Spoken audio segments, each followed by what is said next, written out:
So it's a continuation of the same theme, right? Sin versus His grace, law versus again grace, and different things here and there. So it's interesting because he's always asking this rhetorical questions. If you look at chapter 6, verse 1, it's very similar. Verse 1 says, "What shall we say then? Are we to continue in sin that grace may abound?" He's basically asking the same similar question in verse 15. It says, "What then? Are we to sin because we are not under law, but under grace?" Yeah. People have different understandings about the law and the grace because, oh, you're not under the law, so you can do whatever you want. That's what the people's reactions are. The reason why people react that way is because they don't know who God is, right? And think about it, and judgment and all that. I told you before, it may come out in the rest of chapter 6, not this week, but maybe next week. But you are saved through Jesus, right, with faith, but saved from the wrath of God, right, God. So God is saving us, and we're saved from God, basically, His judgment. Think about it. When you were younger, when you're little, you did something that you're not supposed to be doing. Your parents said, "Don't do this," and you did it, right? You broke something or whatever happened. Who are you afraid of? The consequence was your neighbor's friend or your friend's dad? No. You don't even think about them. You think about your parents. They may say something, and I'm in trouble. So even though you know that your parents love you, you're afraid of their punishment when it happens, right? If you look at that, same thing happened to Adam and Eve in Genesis. Even though they're tempted by Satan, committed sin, they're trying to hide from God, right? Same thing. So I know we all talk about the hell and then eternal punishment, lake of fire, all those things. Don't get it wrong, because a lot of people say, okay, it's a disconnection. You're in your relationship with God. That's one thing. That's true, but that does not mean God is not there or hands off from that eternal fire. He's actively punishing the people who are disobedient. Nothing in this world, including the hell, can be outside His control, right? Think about that. So, and then at that time, you cannot even die because you're suffering so much. I'd rather die. You can't even die. So think about all those things. If you truly know what's coming up as a judgment, it has to be a wake-up call. Yeah. It has to be a wake-up call. Yeah. I recently had a wake-up call because I've been doing pretty well at school, right? And from the last semester, I kind of looked at it, the requirements, but yeah, that's kind of normal thing. Big, like 15-page syllabus, and then it says your paper, especially the final paper, has to be publishable quality, meaning you are going to send it to the publisher so they can publish, right? The technical journal. It's not newspaper. It's technical biblical journals or book publisher, right? So final paper that I submitted last semester, I had to resubmit it because he said, what are the professors? The other one was okay, but the second one said, I cannot recommend for publishing. Do it again. That was my first time to get some kind of rejected by a professor. I said, what happened here? It's a wake-up call. I've been doing the same thing and expecting that, as I do this, it can be at that quality, but you have to learn, that's not, there's a gap, right? So when you live the way your life right now and sin, if you living in sin, don't expect that you're going to be going to heaven without any judgment, without any consequence. Where you are has huge gap between God's standard and where you are. It's all of us. So what do we have to do? We have to ask for God's grace, right? We're not going to be just law-abiding, the legalistic people so I can earn my own salvation. That's not what I'm saying. But you have to know there's a big gap between where you are versus where God is. So you have to continue to obey to His commandment. And Paul says it later, but you have to do it. If you're saved, you will do it voluntarily. Yeah. What if the professor said, I think you guys, those of you who study with me, Mark Edmondson's book, what happens in college usually? Jim's going there, Daniel graduated from there, you be a professor. He said this, if the professor correct anything or make any recommendations, the students don't like it. They basically do not obey to their instruction. And I know what I'm doing, right? Then what happens? You stay where you are instead of the professor's standard. You're not following his instruction, right? Same thing. If I reacted to my professor, hey professor, I've been doing really well, and I'm a good student. I'm not going to change my paper. Then what happens? My paper will stay there. The professor's expectation that the quality will not be there in my paper, right? That's a lot of people how they live in this world. They stay where they are, but they want to be saved without changing their course of life. All right. Any questions on that? Okay. Let's go back to verse 15. I'm going to look at verse 15 and 16 together. I'm going to explain to you a little bit on 16. 15 says, "What then? Are we to sin because we are not under law, but under grace? By no means." Verse 16 says, "Do you not know that if you present yourselves to anyone as obedient slaves, you are slaves of the one whom you obey, either of sin, which leads to death, or of obedience, which leads to righteousness?"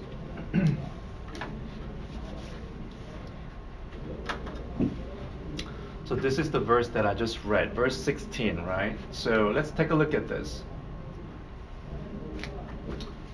Present yourselves. Again, this one is talking about your willful presentation of your life. It's not like passive thing. If you present yourself, this is what happens. So if you obey to sin, right?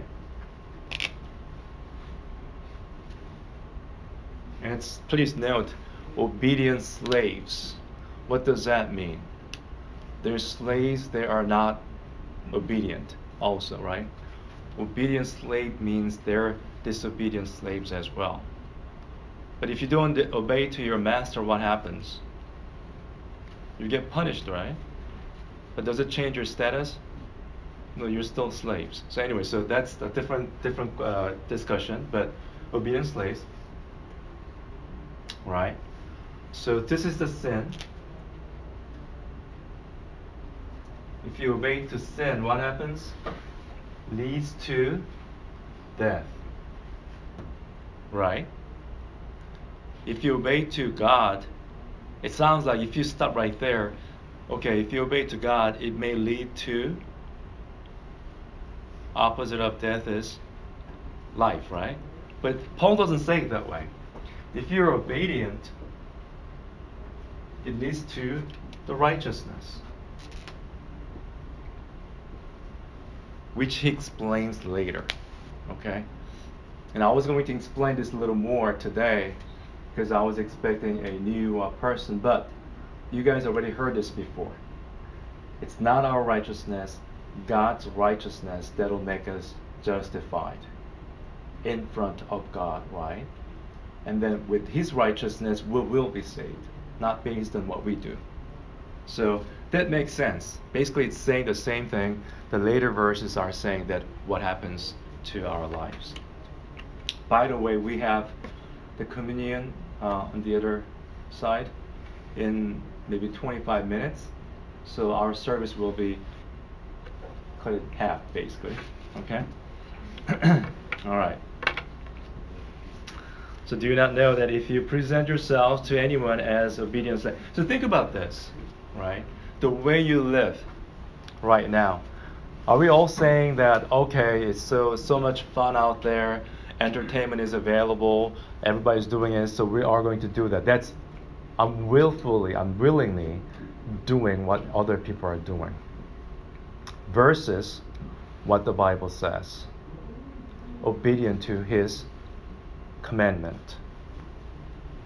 I just want you to think about your life for maybe a few seconds. Have you ever willingly do something that you didn't want to do? Meaning, okay, they're all doing it, it's tempting, but the Bible says this, so I cannot really do that. Have you ever stopped and thought about those things and make a decision instead of going towards other people's way and then, hey, I'm going to do this instead? Anyone? Lately? No? You're always on the right path, so you don't have to change? You're always walking in the light. That's nice. Yeah, the pastors are the same. We're the same. We have temptations out there, guys. Yeah. Just because we read the Bible and study the Bible all the time, that does not mean we don't have any temptations. We have the same temptation. We have the same internet. Yeah. Recently, I kind of cut down the usage of that unnecessary surfing on the web even farther. So I don't really surf the web too much other than researching for my projects, right? But think about it. And then for the past few weeks, it was very productive for me. And it personally feels good too. Yeah, if you do that. Yeah. Don't waste your time too much, because we're not going to be here forever. And Ephesians chapter 4 says the same thing. Time is evil, so you have to. Is it 5? Yeah, 5. You have to make the best out of your time. Yeah. All right. New year, we're getting older, right? You're getting, I don't know, more mature in your case, but yeah, our age group, we're getting older. Yeah. So then you go on. Let's just continue. Verse 16, that was the question that he's saying. Actually, you guys should know this already. You guys know this, right? Don't you know? Don't you know? Verse 17, but thanks be to God that you who were once slaves of sin have become obedient from the heart to the standard of teaching to which you were committed. So he knows he's talking to the audience who already made the commitment to obey to God, right? And please note here, he says in verse 17 towards the end, from the heart, right? You become obedient from the heart to the standard of teaching to which you were committed. From the heart, I believe this expression only appears once in Paul's writing. So it's not a really common expression that he uses. But this one means voluntarily. Just like verse 16, when you present yourself to sin, you're voluntarily doing it. God is allowing that to happen, as you can see from Romans chapter 1, right? Those people who are practicing unusual, unnatural sexual behaviors, God just let them to dwell in their sin. Think about this. Obeying or present yourself to sin is voluntary. And Paul says your commitment to follow Jesus and his commandment is also voluntary. Yeah. Some people say this though. Oh, living as Christian looks like from the outside, it's boring. And they see it as, wow, you want to do this, but you don't do that because of this restriction. But you just want to do this, right? The things that people do. You always struggle. Yeah, initially you may. But the temptation you overcome before, usually it shouldn't come back over and over again. It may come back, but not as strong, not as powerful as before. Yeah, once you overcome the temptation in a certain area, you're done with it usually. That's a sanctification process, right? So think about that. If you are tempted by the same temptation, same area of your weakness, it just comes back over and over again, and you have to examine your life if you're walking in the light. Most likely you're not. It really can't happen, right? Think about it. Just like repentance, same concept. You came out of the swimming pool, you're drying up yourself, right? Under the sun. But you're soaked again. You found out. What happened here? Yeah. You thought you came out of the pool. You may be still in the water. Yeah. You have to examine yourself. Where am I? You have to look at yourself. Okay, so verse 16 and 17, it's having this concept going back and forth. But let's take a look at Hebrew chapter 11. That's Hebrew chapter 11 is Hebrews chapter 11. It's talking about faith, the entire chapter.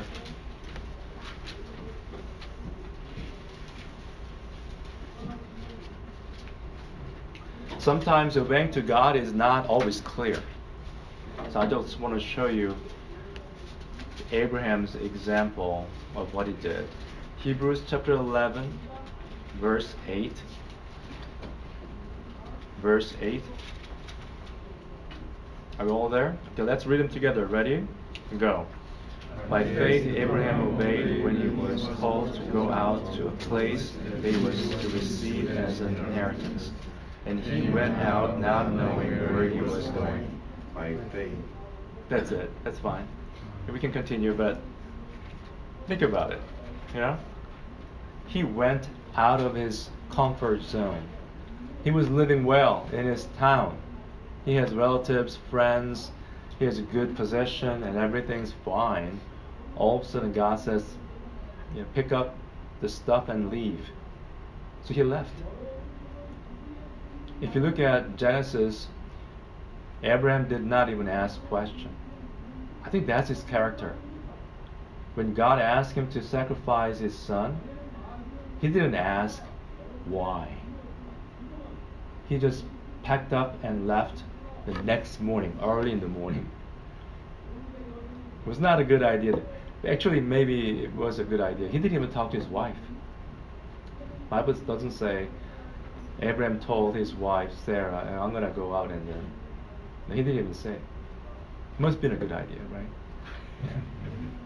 If he told her, I don't think it's going to happen. So what happened was that his obedient attitude is always there. I'm not talking about communication, but he said he listened to God. If that's God's order, he followed without asking question and immediately. He never postponed. Okay, I'm going to do it next year, whenever I feel like it. No, he didn't do that. Yeah. Cutting off the sin is the same thing. A lot of people say, I used to have friends in Korea, the chain smokers. They said they're going to quit smoking, right? And a lot of people try to reduce their smoking. Okay, I'm smoking a pack a day, but I'm going to just smoke like 5. Yeah? Guess what? Personally, I've never seen anyone, any of my friends, quit smoking through that method. Actually, 1 or 2 quit smoking. Cold turkey. Yeah. Right there.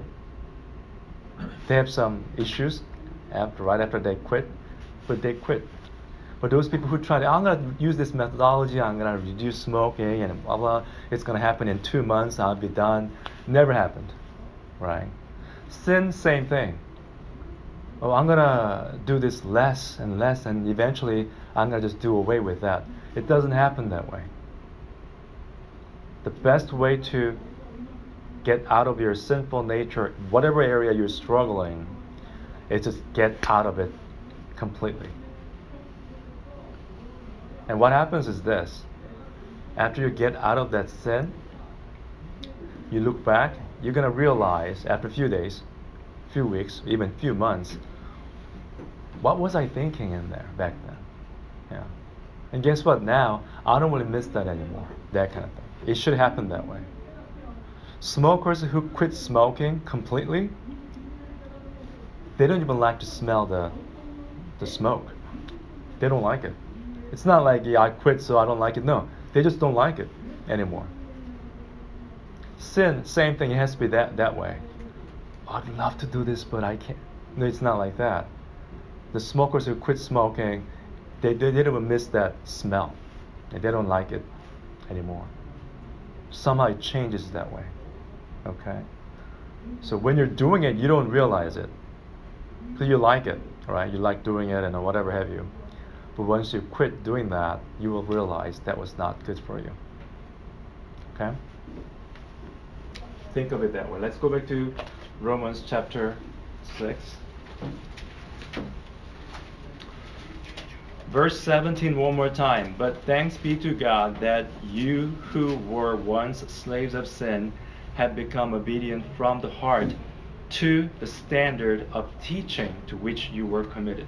So from the heart, willingly, you want to obey to the teaching that you have committed before. Teaching means you learn from somebody, right? It can be teachers at church. In this situation, Paul is saying Paul was not there.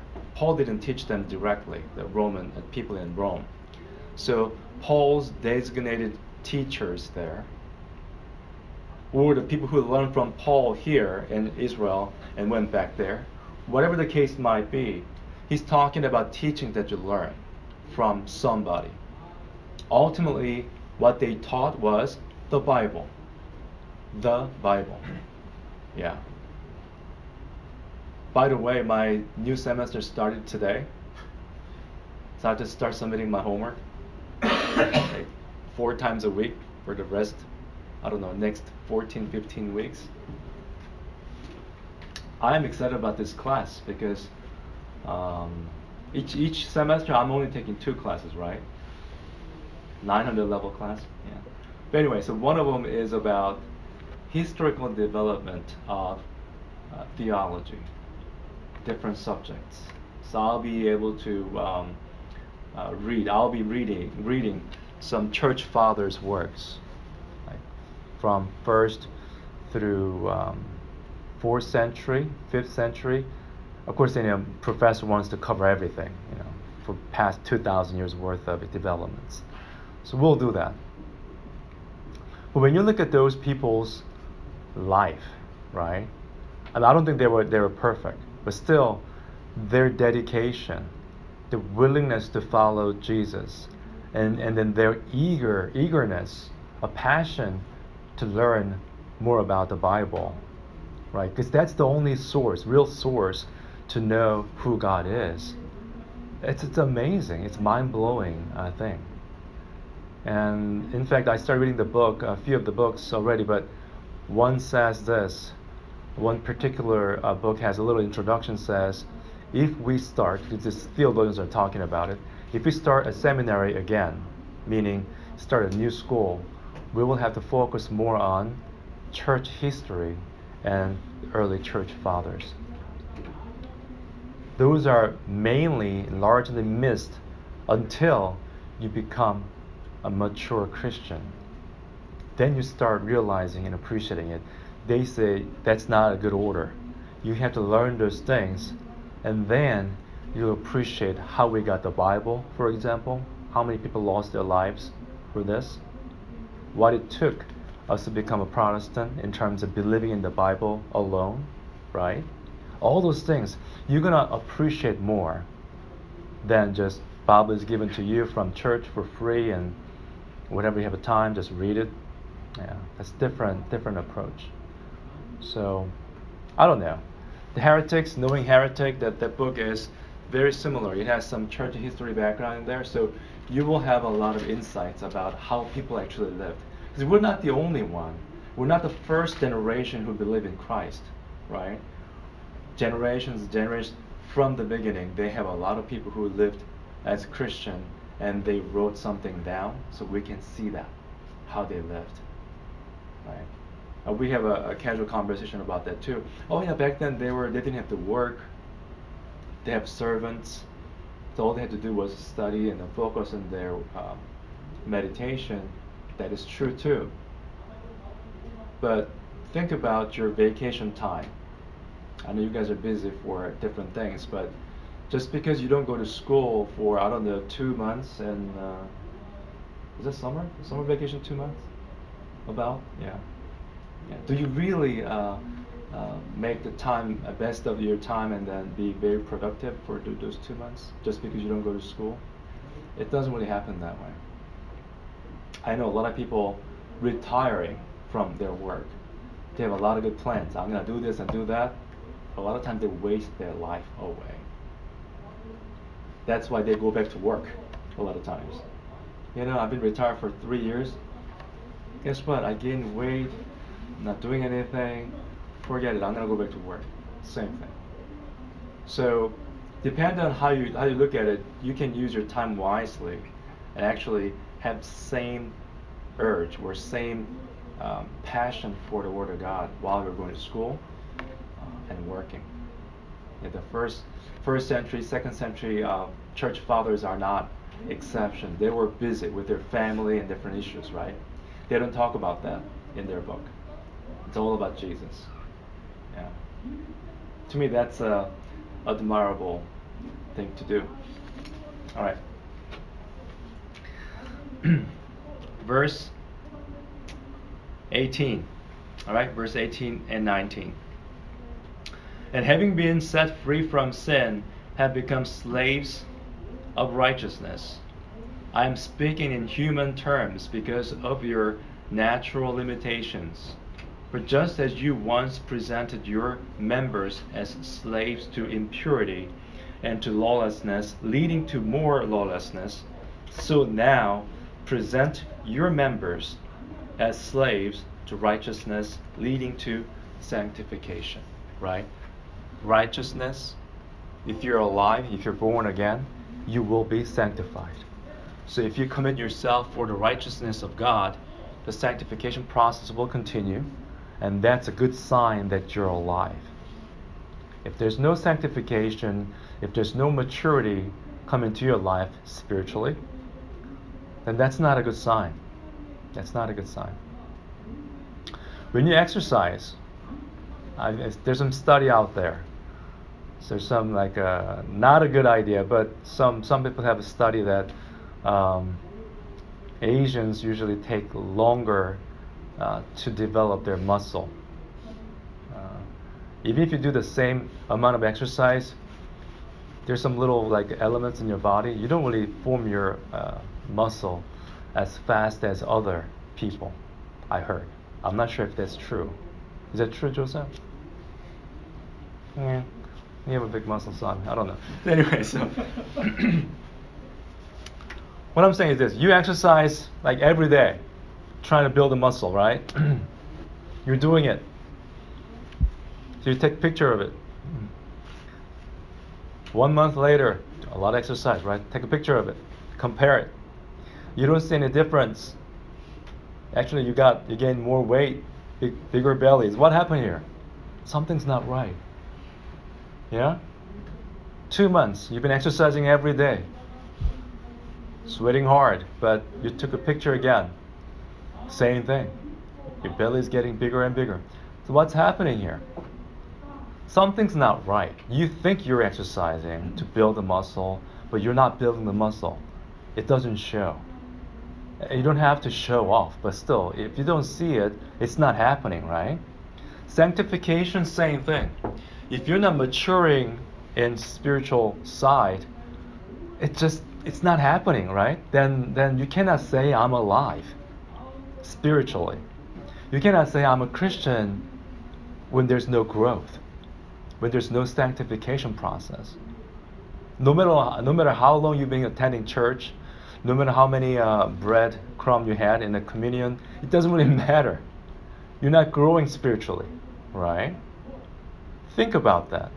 You have to make the commitment. The Bible says you've been committed to this one based on the teachings, but you will be able to do that from your heart, meaning voluntarily. So, I'm going to go to the conclusion, which is in Joshua chapter 24. So we're going to go there together.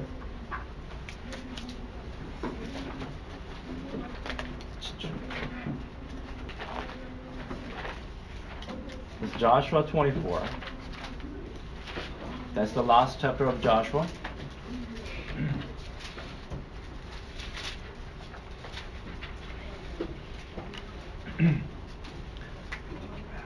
Of course, Joshua dies and then Joshua dies and judges again. So he didn't die twice, okay? It's a different recording and people have different approach about what happened to Joshua, all right? So don't say Bible is wrong. Yeah, actually I did that when I was first reading the Bible. Bible is kind of wrong.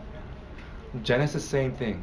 Genesis, God created man and woman in chapter 2 of chapter 1, but somehow he created Adam first in chapter 2. Bible is wrong. So anyway, of course I brought it to Reverend Chang. He was like, you're reading it wrong. I said, okay, sorry. He corrected me. The same thing. Joshua did not die twice. Okay. Verse 14. Verse 14, it's more like his last words to the Israelites. Now therefore, fear the Lord and serve him in sincerity and in faithfulness. I'm reading verse 14 here.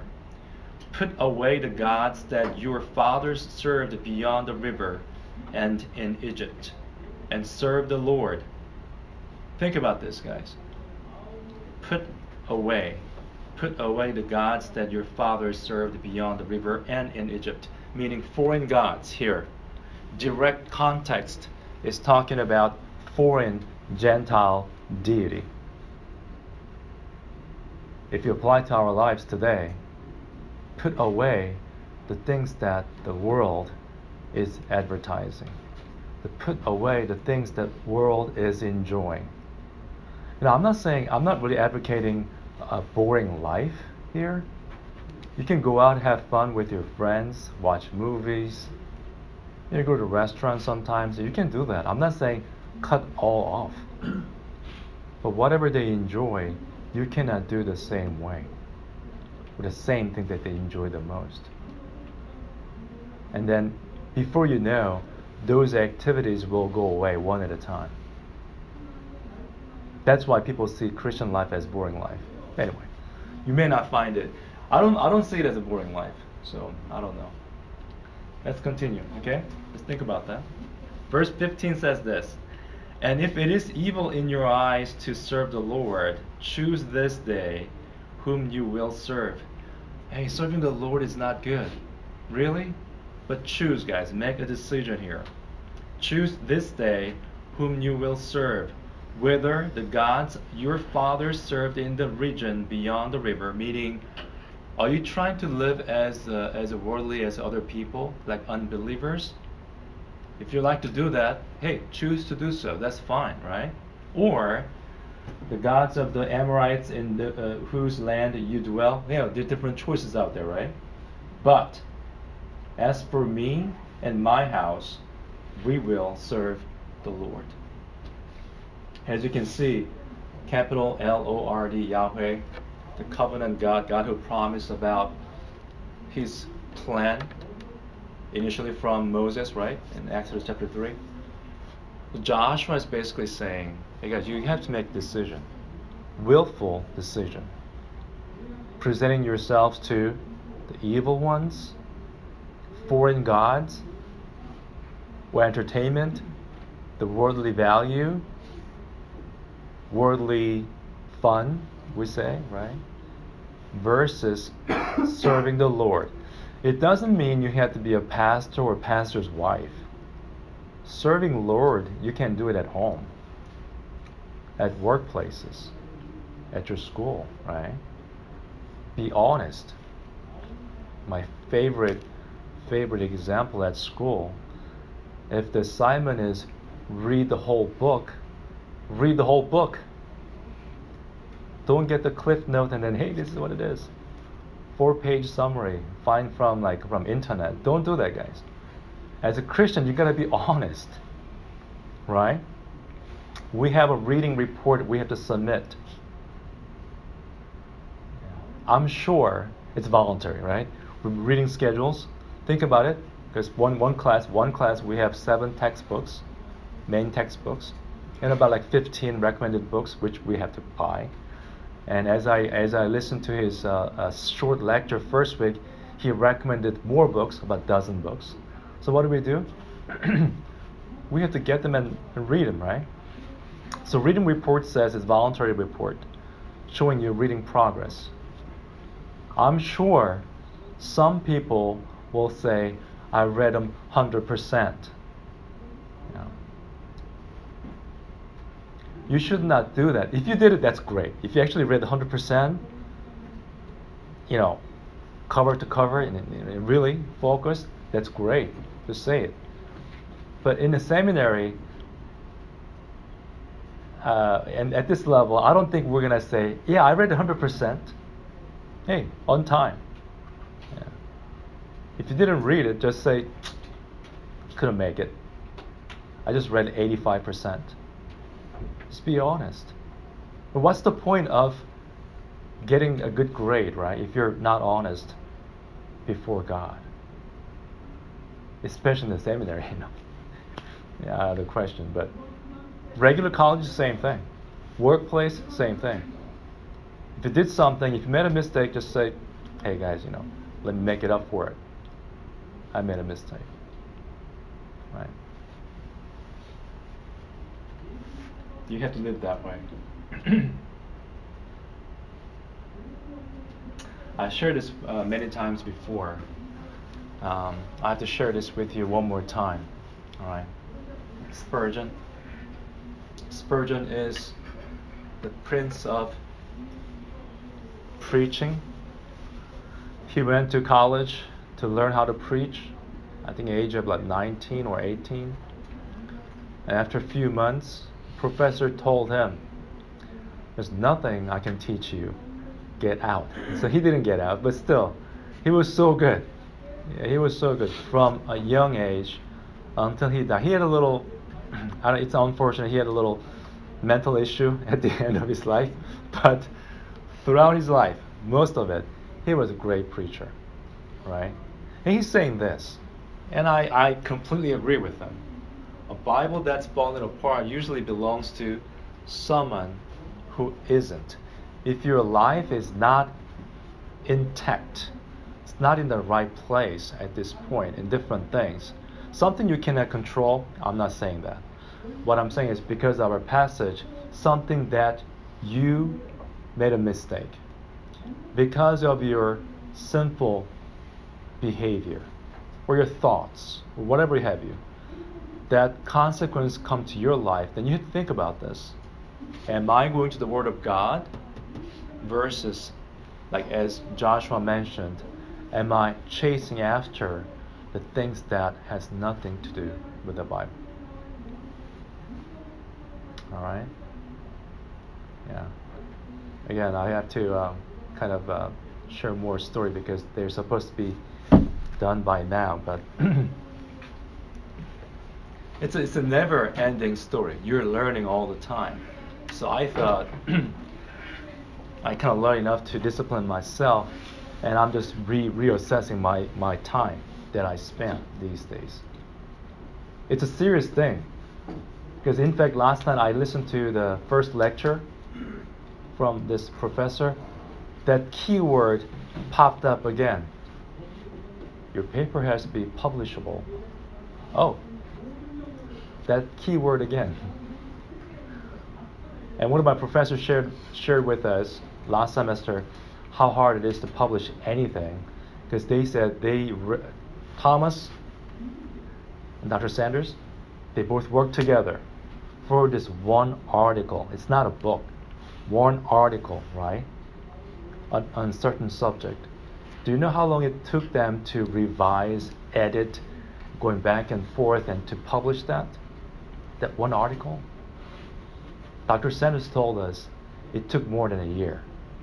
More than 1 year to publish one article, not even a book. It was not a big paper. Article means, journal article is like 2 pages, right? 2 pages long. And our professors are saying to us, oh, your 30-page paper has to be publishable. What? That means every single page has to be pretty, good quality. So it's a wake-up call for me. And then I'm looking at this, okay, I have to reassess my time, right? It's a serious business. It's not like, okay, I'm going to get an A, so I'm fine. No, it's not. It doesn't work that way anymore. Yeah. So think about it. It's a good experience for me. So I'm really appreciative about this opportunity, and I thank God for me to have just time and opportunity to meet all these professors and different people who can give us insights about the Bible. It's not about publishing. That's not my goal, actually. We're recording. If you actually, what we hear is this: if you're in PhD candidate in a program, you should have this passion for publishing, which I really don't. But it's a good training, great training. Yeah, to publish, this is what it takes, right? That's not your everyday writing, but that's going to help me to develop my writing. So whenever you have a challenge in your life, think about it. You have to use that opportunity to improve yourself, right? At work, at school, at home, whatever happens, not just writing, but anything that you don't feel comfortable with, right? And always remember, you are serving the Lord, and you have to do the right thing all the time. Honest. Willingly. Okay? I don't know, today no one's asking any questions, but any questions? It's a simple thing, right? Sin versus obeying to God. Basically, that's what it is. I could have done like 30 minutes ago. Hey guys, that's the point. But to explain to you, that was all the things that I shared with you. Next week, same thing. It's going to continue. And the following week, it's going to be the same thing. That's sin, law, and what's happening. Chapter 7, the whole chapter 7 is about sin, law, grace of God. Yeah. Repeating again and again. Chapter 8, same thing. So it goes all the way. Chapter 16 is a little bit different. It talks about co-workers, his partners. Paul lists the names of people who we never heard of, a lot of them. And we had a conversation with Mike and other adults before. What's the meaning of church? Local church. What's the function of the local church? Back then, if you see it, I'm going to explain to you at the time when we explain about chapter 16, they had many house churches. Individual house was a church in many cases. Well, the time was different back then. There's a persecution. Yes, that's true. However, the first century concept of church was not like this. For big buildings, there's no way. Historically speaking, the building, bigger building, not huge building, bigger building local church started happening after the Edict of Milan, right? So the Constantine's edict, after he became like a Christian, the 4th century, that's when people started building bigger churches. Until that time, they didn't really have it. House size church was the best at most. Yeah, think about that.